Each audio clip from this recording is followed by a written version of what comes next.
all of you. So as every Wednesday, we have been talking about spirituality, shifts on consciousness. We have been talking about new types of healing. There you are, Anupama. Let me invite you. Let me invite you here. Okay, accept my request. I think we should be connected. Awesome. Yes. How are you?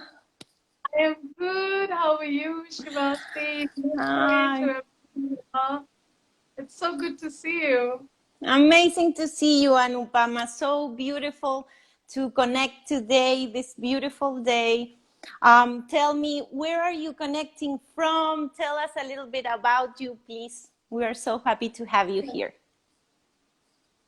From Mumbai, India.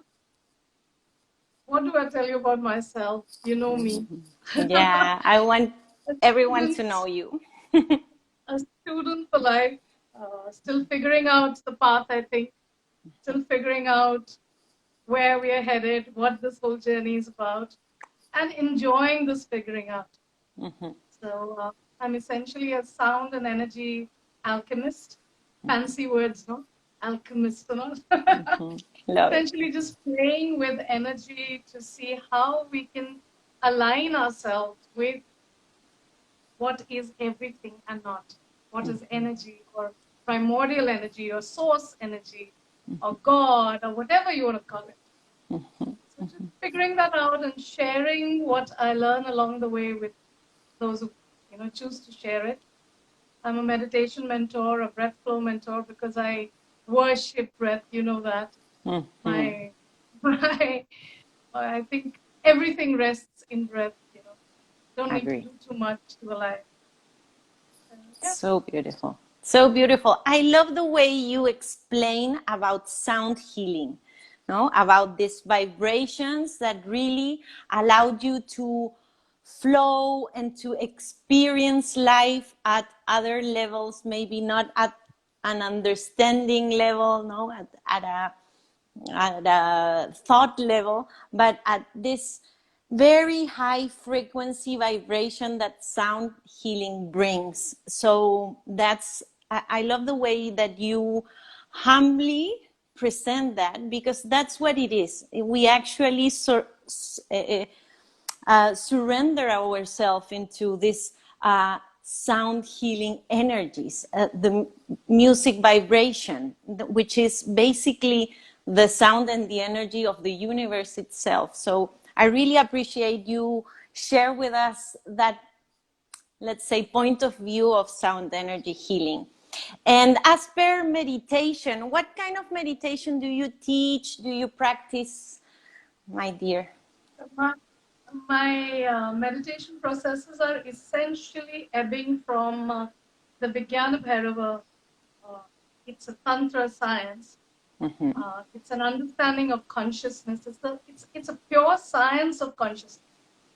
Because all our timeless ancient technologies are nothing but that. They're just they're not merely postures. Yoga, you know that. Yoga is not just the postures of the asanas. Breath work or meditation is not just those 20 minutes or 2 hours that you're in practice. These are all very, very defined, identified, researched over generations. And unfortunately, we are still trying to cognitively research it again and prove what has already been proven centuries and centuries and generations ago. So my meditation processes ebb from a lot of those sciences, which I am still in the process of learning from gurus, from my own downloads, from study material, and a few modules which I have kind of combined them and the breath work and techniques. So 𝗕𝒃𝒈𝒂𝒈𝒓𝒂𝒏 is supposed to be direct words of Shiva to Shakti. So there's this Leela, there's this illusional play that Shakti is supposed to do with Shiva, where she feigns ignorance. Okay, who is Shakti? What is Shakti? Okay, For those who don't know me, I must say this, that when I say Shiva and when I say Shakti, I am not talking about that Godhead, that gorgeous muscles, sinewy, good-looking God, or that beauteous goddess. I am talking about source energy. Exactly. We can even call it the black hole, okay? If you were to look at the cosmic term, the black hole from where the nebulas, where all the galaxies are forming and dissolving. So to me, Shiva is that state of consciousness which just is. Okay, so Shiva is and not, if you understand what I'm saying. So Shakti is the moment this vibration that exists in its own potency reaches a kind of vibrational limit where it cannot just remain anymore, and it has to burst forth into creation. What happens when anything is vibrating at a fixed potency forever and ever? Eventually it will either explode or implode. So that explosion or expulsion is Shakti. Expressed creation is Shakti. So when I talk about Shiva and Shakti, I'm talking about these energies. Absolutely. So the Puranas are stories that were written so that we understand the consciousness sciences easily. Not everybody can relate to just, energy that is not tangible. So these beautiful stories came about as the Puranas, which express these in terms of stories, like little folklore, which became part of your life, part of your rituals. So the 𝗃𝒧𝒧𝒂𝒈𝒓𝒂𝒎 is supposed to be where Shakti, who is Kriya herself, who is creation herself, who is breath herself, pretends that she doesn't know anything. And she asks Shiva these questions, and 112 methodologies of consciousness science are revealed in those answers. And why is the need? Why was there this need for Shakti or Devi to ask? Because it's all very well for me to know, okay, whatever I know, I exist, and I'm very happy in that state. But if all of creation is to go forth and exist in some kind of balance, they have to know these sciences. And until I make cognitive what is unmanifest, it will not be percolated down to creation. So that is why this little, she's like the pin that's kind of poking into this all nothingness and letting little droplets of nectar, wisdom flow through. Wow, thank you so much for sharing us. Let me explain, everyone, that you have just made this amazing, very clear resume of what the ancient texts that we call Puranas, the ancient texts on the Vedas or in the Vedic culture, are already talking about this technology of consciousness, on how through duality we experience our consciousness and ourselves as human beings in this experience.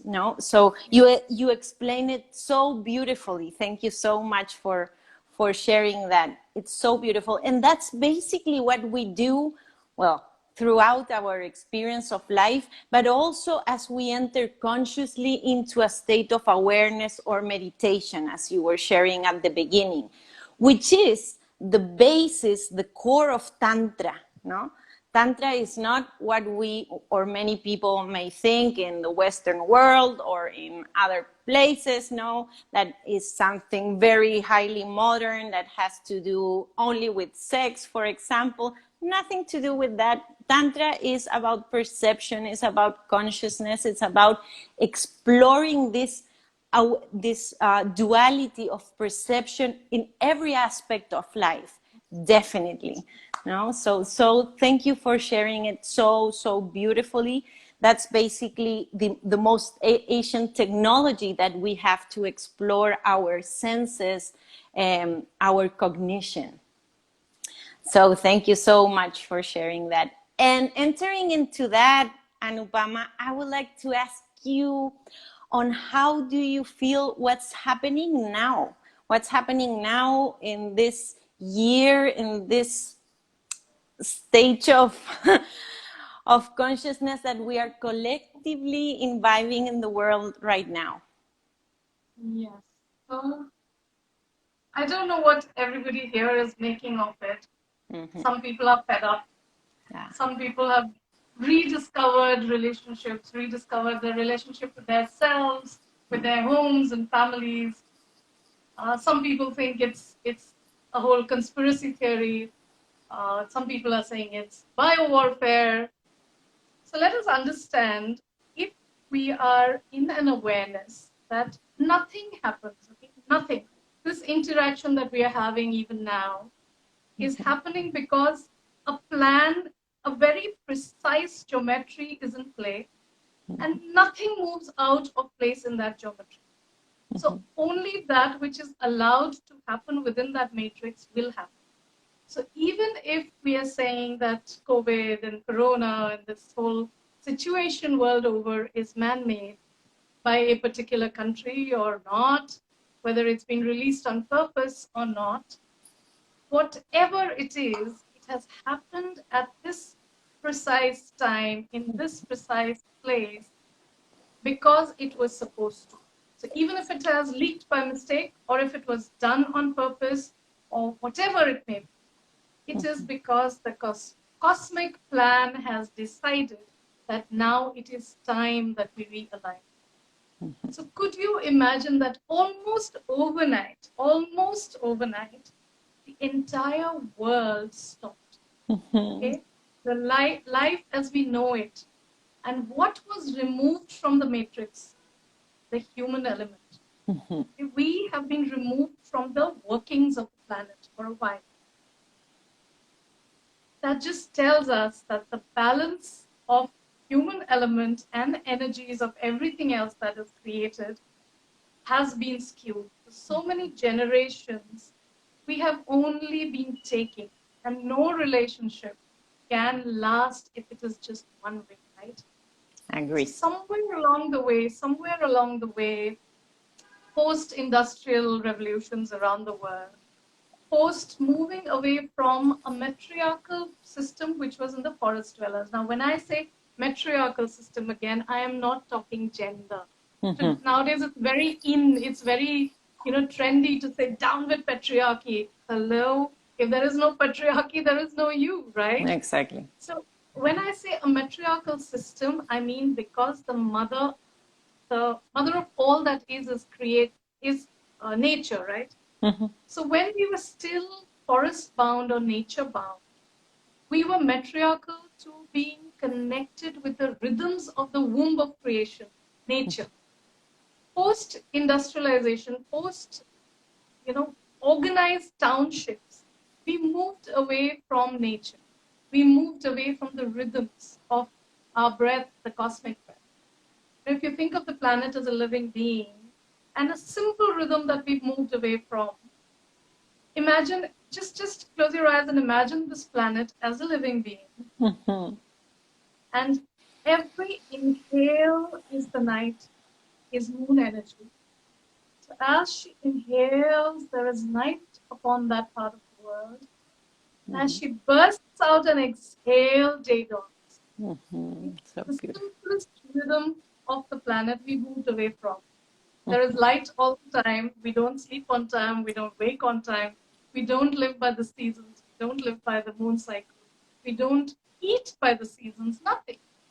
So we moved so far away from the rhythms of the planet that we forgot that we are also supposed to give back, and we've been only taking, plundering, taking and plundering. So somewhere that balance has got so skewed that now the human element had to be dormant. And if you think about it, look at what is happening to our body systems, okay? Through what is happening in this situation. Everything that man has been doing to nature is happening to us. We have taken away space, we have constricted space, we have divided space, we have kept in captive nature and her beings, wild nature and her beings. Today, you've come to a situation where there is joy, or there is even a passing of someone in the family. You can't go and stand and hug that person. You cannot go and be with your loved ones, spontaneously. And this is exactly what we've been doing to Wild Earth and her beings. And she's the mother. Remember as kids, what happened when you did something wrong? You were, sent to your room to go and sit in silence and think about what you've done wrong. And when you're ready, When you're ready, you come out and you say sorry, and mom and dad will, hug you and make everything okay again. So think about us children being sent to the room by the mother and the father, creator. Then go to your rooms and think about what you're doing. So all that the energies are doing is telling us to really shift our priorities, shift what we have been putting out to the universe and putting out to this planet, to our lives. Absolutely. Just how are we living? Absolutely. I think it's so beautiful what you say, Anupama, because it doesn't matter on what's your vision, like rationally about what's happening, but there is an alignment, there is a shift in your consciousness. You are, either you want it or not, you are being pulled into going within, into being a little bit more aware on what it's happening, connecting with your feelings. Either you want it or not, and that will create an alignment. So one of the major shifts that I'm so inspired to see all over from individual consciousness to collective consciousness has to do with cooperation. I think that this process, though it might have looked like very collective at some points and very individual, very lonely, no?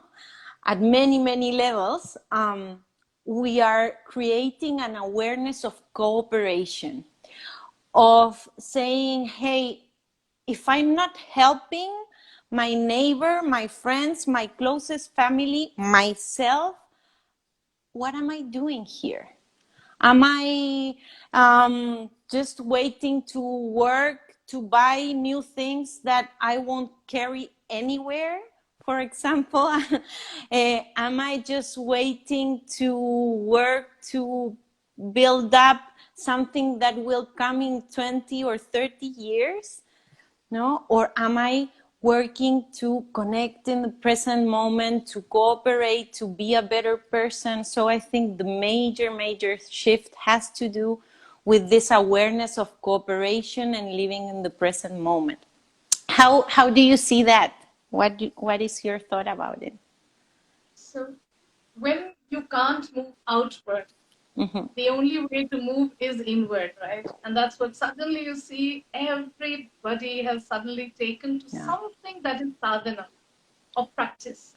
Now, it may not be meditation, it may not be, yoga, it may not be things that we talk about as spirituality, but musicians who were, home musicians have taken their music seriously. An art person has been able to paint more. So whatever has brought you more in focus with yourself has happened. We've been given that time, okay? Because all this time we were running from time. We were always short on time. And now there's so much time that now you're cribbing that there's too much time. I love that, yeah. I love that concept. The minute you align with yourself, the minute you align with yourself, you expand. In that loneliness, in that aloneness, in that solitary life that we are leading, the minute you connect with yourself, you are connecting from the solar plexus in your heart, right? These are the connection points.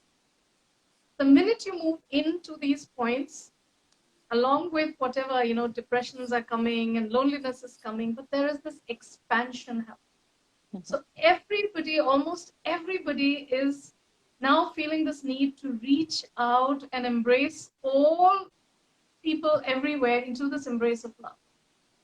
See, the collective consciousness has been forced to believe in its collectiveness.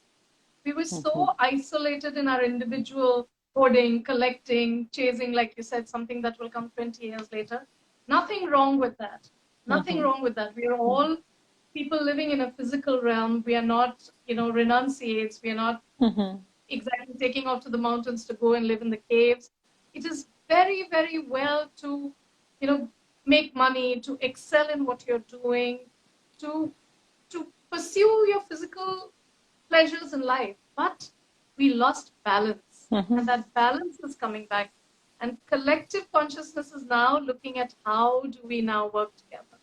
See, so far when we were living our lives, we were restricted to our city, our town, our country, it with work scope mostly, or with connection scopes. Look at this moment here now. With what has happened, the way we are connecting now, the world is literally your oyster. And everybody, everybody who is kind of tuning is reaching out and finding. So you will notice that anything that you're really yearning for in terms of your alignment, attunement, or spirituality, if you want to call it that, you're suddenly coming upon people, upon resources, upon material that you need for that nourishment right now. Absolutely. It's all available, and we are all, for once, the entire world is bound by one topic, one aspect only. So the collectiveness has become, from that duality to non-duality, is being forced upon us. Forced upon. Yeah, I love that, and I love the concept of us having time to do our sadhana. Sadhana, it's a Sanskrit term that we use for practice, either a spiritual practice or any practice that you might enjoy that connects you with your creativity, with your soul creativity. It's a sadhana. So we normally have been playing around without giving ourselves time for our sadhana to develop our creativity, our connection, our joy for life, basically, no? Yeah. So now we have been not only given this amazing gift of time to practice our sadhana, we have been told to do a sadhana, because if not, we will get probably wrong, no? Either ill, either stuck, either depressed, because staying at home and looking just to the ceiling, it's not something prosperous, no? So basically we have been pulled into our sadhanas, and the synchronicities are amazing. We have been given all the tools that we need to practice whatever each and every human being in the planet is needing for their soul development to understand in this higher alignment. Like, wow! So look beautiful. At the number of people who are offering whatever people know or have, talents that they have. There are millions of people around the world offering what they can free of charge. Musicians are doing daily lives and singing for you, and big stars are doing kirtans and music concerts from their homes, connecting, and just we're in this beautiful space of offering to each other. Absolutely. When did we ever think, I think that we are blessed that our generation has seen the beginning of what I'm calling the manthan. The manthan is the churning. When time shifts, when consciousness shifts, it doesn't just, you don't go to sleep one day and the next morning you wake up and it's a new consciousness. No. It's a tide that's, slowly coming to cover what has been cracked and dry, that, nourishment is coming in phases. So slowly and gradually we are seeing that shift, seeing that change, the beginning only. And in cosmic terms, time, this is no time at all, 8 months, a year, 1.5 years, whatever this extends. It's very small in the terms of the cosmic time. So, and yes, with the churning, with the nectar, a lot of halahal, or the venom, will also come. The story of the Puranas, of the churning of the ocean, where the gods and the demons were churning the ocean to get nectar, or immortal, elixir of immortality, or soma. So when they started churning, first the venom came up, and that venom would have ended all creation. And that's when they say Shiva walked out into the ocean and he drank that venom and he became blue in the throat. Now, blue in the throat is because he absorbed the negativities, absorbed the lethalities, absorbed all that could have harmed creation, and held it as his truth. Nilakantha, blue-throated one, is what? A very aware, in the throat chakra, a being who is very aware and open in the throat chakra, and aware of his or her truth or the path in life. So he did not stop to think for his own self. And that's when Devi came and, she prayed. The stories say that Devi placed her hands upon his throat to hold that venom from going below and making it toxic for him. So all these stories are so beautiful, about So beautiful. how every few eons, every few turns of consciousness, you will see this churning happen where suddenly you feel a lot of bad has started also happening. So just as all this beautiful and good and, all this stuff that we're talking about is peaking, you will see a lot of probably crime, a lot of distrust, political upheavals will come up, because it must. Only when something reaches the peak will it start its downward journey. So even what is not so pleasant will show up. So we need to be more aligned to have the strength to tide past that. Because when you are balanced and everything's going crazy around you, you can handle it. Yeah. You don't get swept away with that tide. Absolutely. So all of us have to turn into 𝗕𝗥𝗃𝗃𝒏, knowing our truth. I know, I love this what you are sharing, because it's something in hypnosis we encounter a lot. Healing through believing that your belief system is so truth that you start getting poisoned by your own belief system. And only when you acknowledge that and you either have the blessings or the free will to change it, then only consciousness allows itself to detox and then recreate into something new. That's something, as the Puranas talk, that's something that we do in deeper states of consciousness, such as hypnosis, meditation, and many sound healing for sure, and many others. No, but just to share that the ancient texts, they are not talking about things that are far beyond our imagination. They are talking about things that you, I, and we are experiencing now. All the time. But when we decided that this is going to be about like science or spirituality, is we need to understand that actually science and spirituality are not at loggerheads with each other. And thankfully, with those who are, say, if we are to say these are two camps in the physical sense, the spiritual side does not ever deny science its truth. We are accepting of science. Cognitive science is just as necessary. It exists. It is also part of that cosmic will. Today, we are at least coming to a point where cognitive sciences are accepting and acknowledging the non-cognitive or metaphysics or consciousness sciences. So these are two, it's like your left and right limb, it's like your left and right nadis, it's like your energy, the sun-moon energies. One within, one without, which need to work together. So if we are saying the science of spirituality, we need to now start decoding the technologies that spirituality has given us. Exactly. Because these are all inner technologies, inner sciences, and pure sciences. These are not mumbo jumbo. Today, medicine, medical science, or physics, or metaphysics is validating everything that was already written. Absolutely. So many centuries of generations ago.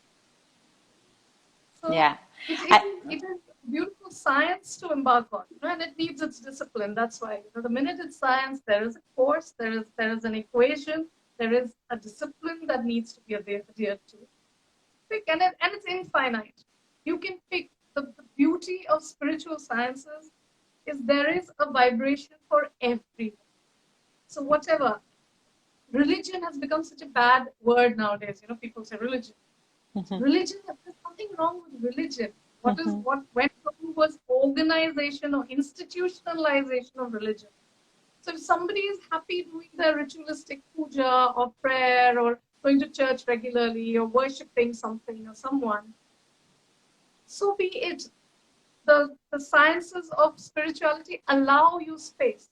For somebody who wants to only pursue the knowledge part, the 𝗕𝗪𝗔𝒪𝒃, there is space for that. And for somebody who wants to combine the two and come upon, a spiritual seeking which is rooted in the sciences but flies in the metaphysics, there is space for that too.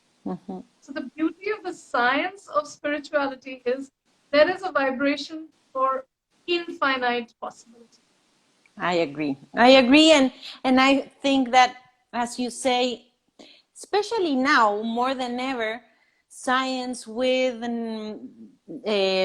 quantum physics, epigenetics, neuroprogramming, etc., it's coming together in such a beautiful connection with ancient technology. I love that concept because we have been talking about this always.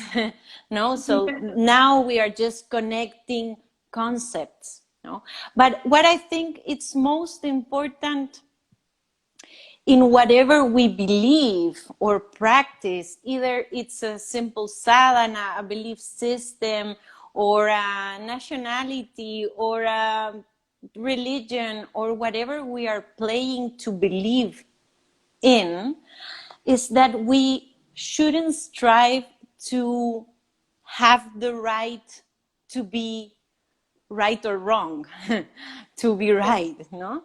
To strive to have the reason, or to be more than somebody else, just because we follow a certain path. I think we only have to acknowledge the path we choose, it's for us.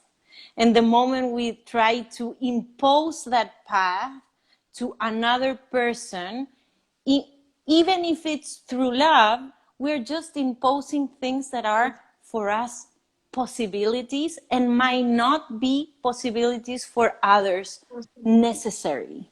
No, so I think it's very important that we don't lose time trying to convince people to think like us or do like us. And that is the expansion, the collectiveness comes in, is acceptance. Exactly. The minute, maybe that's that one thread where organized religion versus spirituality, which is open-ended, you can only, that one thread that kind of separates them, is then the minute you are on a spiritual path or seeking, the need to impose goes away. You're so busy delving into yourself and trying to touch that source within yourself that then there is no need to impose it upon anyone else. Because then everything and everyone else becomes part of that journey. So you respect that other vibration. You're willing, it's like the Kumbh, the Kumbh Mela that happens in India. It's a confluence of all kinds of, sadhus and mendicants, and the funniest and weirdest and non-social elements will descend from the mountains, those once in 4 years and 12 years when the Ardha and the full Kumbhs happen.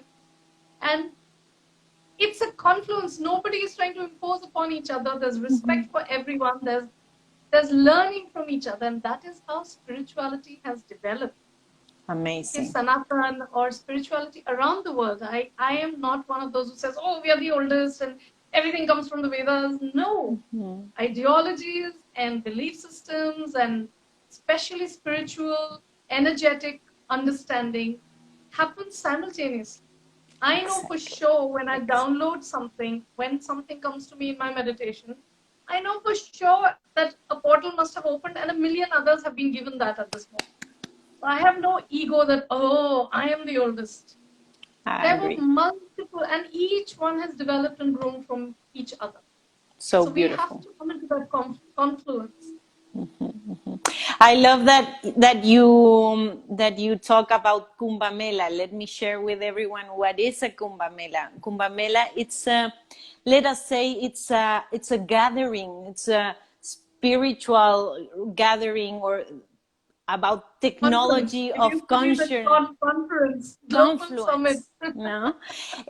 That happens in India every 6 or 12 years, and all practitioners, sadhus, ascets, yogis, but also the devotees from not only from India, but from many parts of the world. We have been there even with my family. It's an amazing confluence of belief systems into just consciousness. We know, together with millions of people, the Kumbh Mela that we attended, there were 7 million people in just one gathering, camping, not in a city, camping. It was amazing. And the gathering was about just sharing. How do you connect with God? Oh, well, I'll do it singing. I'll do it bathing. I'll do it through posture, through any practice. And we would all be sharing, sometimes even not with language, because we couldn't communicate with words, but we could communicate with eyes, with touch, with diksha, no? Oh, it's such an amazing confluence of consciousness. And I think as human beings, this might be the most ancient confluence that still goes on, no? And it's very open. It doesn't have to do with one settled religion, but it's just about consciousness itself. It's not about Hinduism in particular or nothing else. So yeah, so beautiful that you bring about that amazing gathering. We need to go there soon. I know there's gonna be one in January. Hope to make it there. Yeah, it's gonna be quite chaotic this year. Yeah, but we'll make it soon.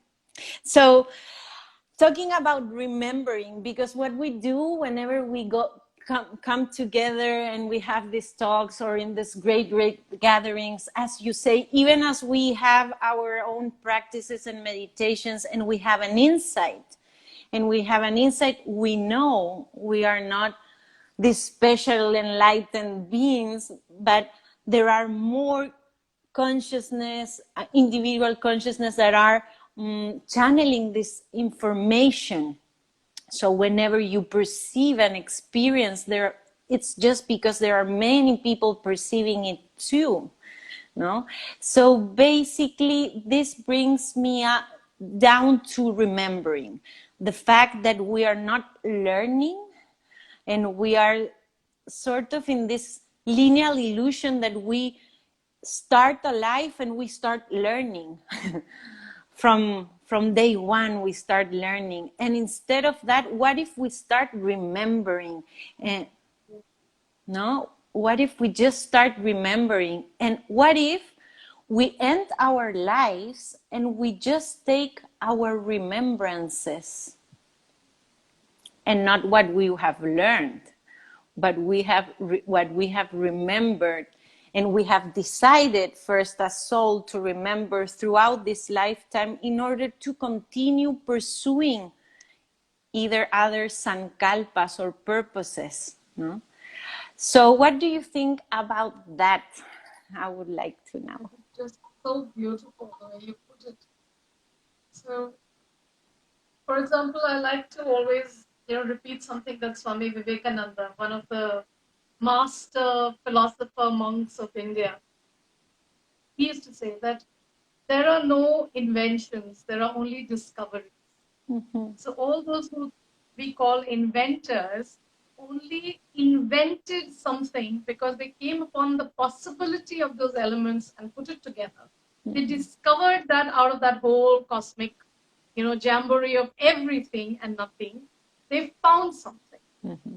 So exactly, you realize this on a spiritual path, a lot of times you've not read it anywhere, you've not come upon any spiritual text or something that teaches that, but you come into realizations, or you write down, or you speak something which somebody tells you, hey, that's in this text, and this is in that scripture, this is written there. And that's when you realize that, yes, there is, because we are not just this, from the moment our mother thought that she will have a child, you came into being as a vibration, then you enter a womb and you start forming in those 10 months, yes, you're born in 10 months, not 9 months. So when you're born, it's not just that flesh and blood that makes this me, right? Mm-hmm. I carry the memories, I carry the blood, I carry the elements of generations of my ancestors. And that coding it's stored in my breath, in my brain, in my body, in the cells of my being. And sometimes you remember, sometimes you come upon things. You'll get this deja vu kind of feeling so often in life.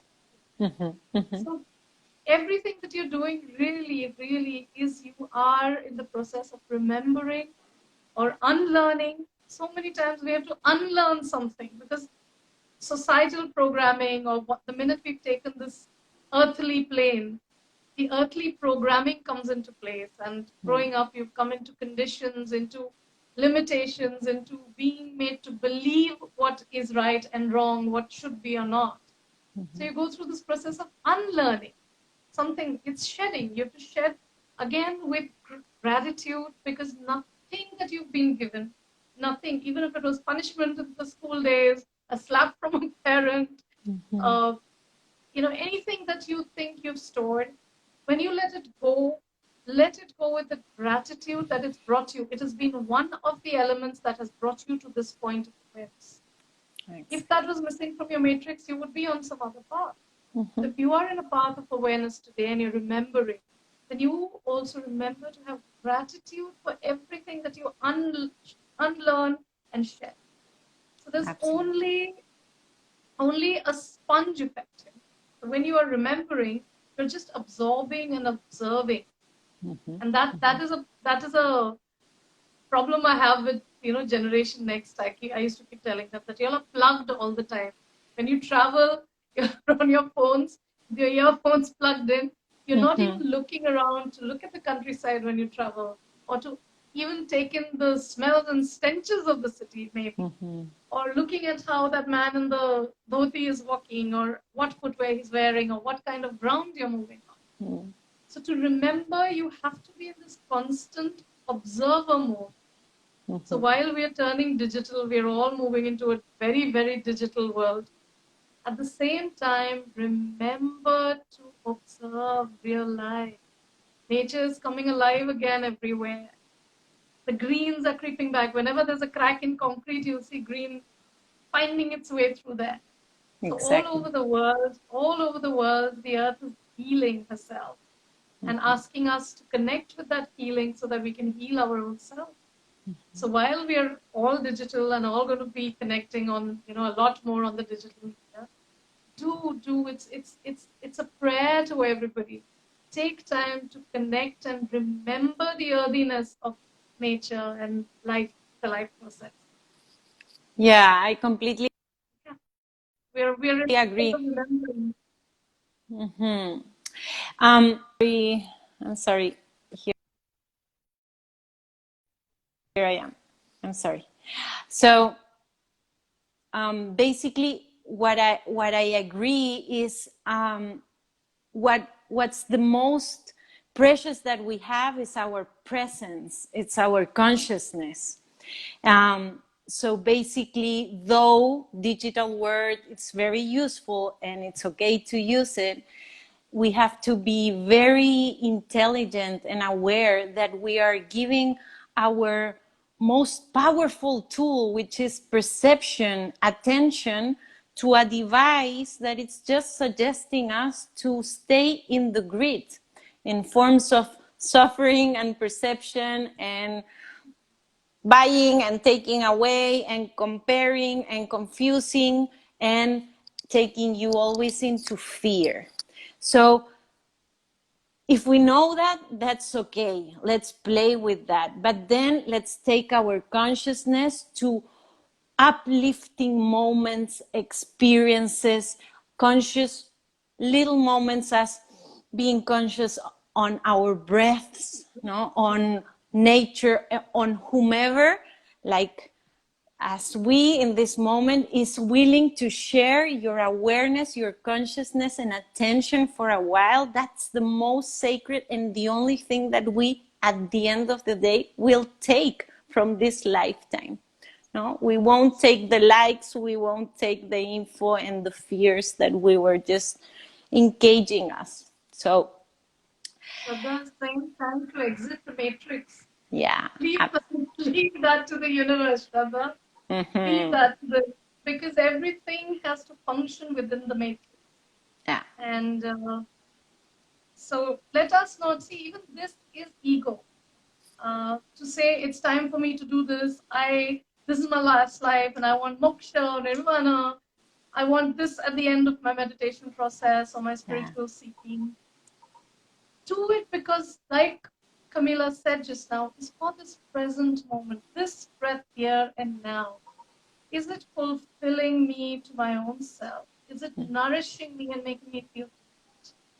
What comes of it, let it be the choice of the matrix, be the choice of the universe. Because the minute anything is goal-oriented or reward-oriented, there are benefits. We keep, even in our posts, we will say that a journey, a mudra, or an asana, or a particular hypnotic, healing process will give you A, B, C, D benefits on the physical plane. Yes, each way.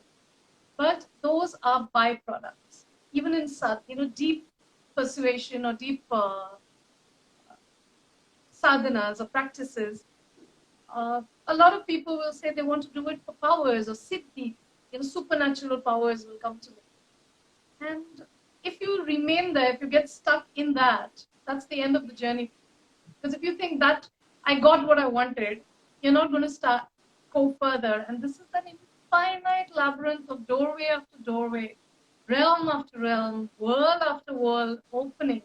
So don't note it. She says she got tired of she's a very dear child. And she says, I genuinely felt that, yeah. So I would just suggest that leave all these, sometimes we tend to overthink. I think a lot of us on the spiritual path, again, that's where the intellect comes into, there's the difference between wisdom and intellect. So when cognitive intellect comes into play, we want to find deep meaning and decipher everything in life. There's some things are meant to be merely experienced and tasted. And, it's like good wine. You kind of swirl it in your mouth and you experience that whole sensation of it before you consume it. So some things don't try and decode. Don't try and find meaning in everything. Yesterday, I saw this sign, and what does it mean? Maybe it was just that a feather floated into your life. So don't always be in this, because that becomes an activity in itself. That you're so busy looking for the meaning that you've lost. It's like people who are shutter or happy, who are so busy taking photographs of every moment or taking selfies wherever you are every moment. You're just so busy taking the photograph that you lost that moment. So sometimes just let the decoding come to you. Take its time. You don't have to find the scientific reason or the logical reason behind what you experience or what you find in your spiritual seeking in that moment. Sometimes it comes to you months later. Sometimes maybe you'll be in a session with Camila and it'll come to you. So don't always look for immediate gratification for what you experience or find in your spiritual seeking. Give it time. Give it time. Yeah. Yeah, absolutely. Have a lot of patience, and let's not thrive for good and bad. Whatever has to happen will happen, and it's so perfect. So we have to just enjoy this ride and stay connected. And feel the gamut of emotions. We have chosen a physical life. We've chosen this life on earth because we wanted to experience that whole gamut of emotions, right? So then why do you complain that, I got sad feelings today and I was happy the other day? If you've got the joyous, you've got the sweetness, you will get the non-joyous and the bitterness as well. You chose this experience in this. That's the whole, earthly pattern, that you taste the entire gamut of it. I agree.